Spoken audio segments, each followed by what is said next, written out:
तिरंगे झंडे को फहराते हैं। तो तिरंगा झंडा तो हम फहराते हैं, लेकिन हमें पता होना चाहिए कि झंडे को फहराने से पहले झंडे को किस तरह बांधकर उसे पोल में लगाया जाता है। तो आज की वीडियो में मैं कोशिश कर रही हूँ प्रैक्टिकली आपको दिखाने की किस तरह से तिरंगे झंडे को फोल्ड करके पोल में बांधा जाता है। तो कोशिश करती हूँ कि यह प्रयास आपको पसंद है, आप लोग को समझे। ये है हमारा झंडा। इसको हमें क्या करना है, सबसे पहले किसी ऊंची मेज पर या सुरक्षित जगह पे, जमीन पर नहीं रखना है, ध्यान रखना है। किसी ऊंची टेबल पर इस तरह से फैला लेना है। इस तरीके से हम झंडे को मेज पर फैला लेंगे। अब क्या करना है, ये हमारा तिरंगा झंडा है। थोड़ा आगे आप देख रहे हैं हमारे झंडे में जो सबसे ऊपर पट्टी होती है वह केसरिया होती है। इसको हम ऑरेंज या नारंगी नहीं बोलते, इंग्लिश में सैफरन कलर बोलते हैं। ये हमारे सबसे ऊपर केसरिया पट्टी होती है, बीच में सफेद होता है और नीचे हरे रंग की पट्टी होती है। कुल 3 पट्टियां होती है और बीच में एक अशोक चक्र होता है जिसमें 24 तिल्लियां होती हैं। तो झंडे को इस तरह से मेज पर टेबल पर बिछाने के बाद अब हमें क्या करना है, झंडे को दो व्यक्ति की सहायता से चारों छोर को पकड़ लेंगे। अब इसके बाद झंडे को बीचों बीच में मोड़ना है। इस तरह से मोड़ने के बाद जो नीचे के 2 छोर है इसको हम आपस में मिला देंगे। ठीक है।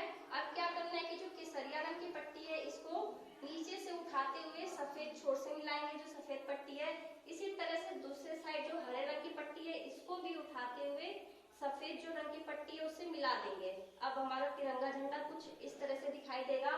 आप देख रहे होंगे कि जब हमने इसे फोल्ड किया तो एक डब्लू की आकृति हमें दिखाई दे रही है। इस तरह से डब्लू की आकृति बनेगी।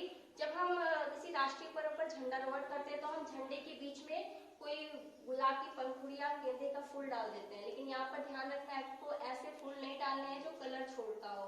तो इस तरीके से हम इसके अंदर फूल डाल देते हैं, फिर अपने ध्वज को फहराते हैं। तो अब इसके बाद क्या करना है हमें कि झंडे को जो केसरिया रंग की पट्टी है इसको ऊपर रखना है। फिर साड़ी का जिस तरह से साड़ी में हम चून लगाते हैं उस तरीके से झंडे को आधे से अधिक मोड़ना है। मैं दिखा रही हूँ आपको। ये दूसरा साइड में पकड़ा रही हूँ, अच्छे से पकड़ो टाइट। कुछ इस तरह से झंडा होगा।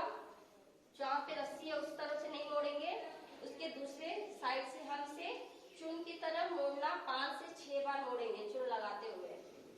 ठीक है। जब ये आधा से अधिक हो जाएगा तो हम इसको आराम से टाइट लपेटना शुरू कर देंगे। आप देख रहे हैं इस तरीके से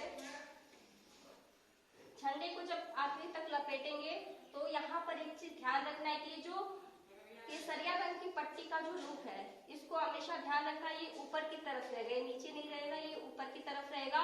और जो हरे रंग की पट्टी की रस्सी है इसे हमें झंडे को 2 बार 2 राउंड में लपेटना है। तो ये केसरिया रंग की पट्टी को हमने ऊपर रखा है। अब हरे रंग की पट्टी वाली रस्सी से झंडे को इस तरह से 1 2 टाइट कसना है। इस तरीके से लाके अब रस्सी का लूप बनाते हुए दूसरे राउंड में लूप कैसे बनाना है, इस रस्सी को ऐसे लूप बना के नीचे से ऊपर की तरफ ले जाएंगे, नीचे से ऊपर की तरफ ले जाएंगे। फिर इसको टाइट कस देना है, ढीला नहीं करेंगे क्योंकि कई बार होता है ध्वजारोहण करते वक्त रस्सी खुल जाती है और फूल वगैरह गिर जाता है पहले ही। तो इस तरीके से टाइट कस देना है हमें। ये हमारा झंडा अब पोल पर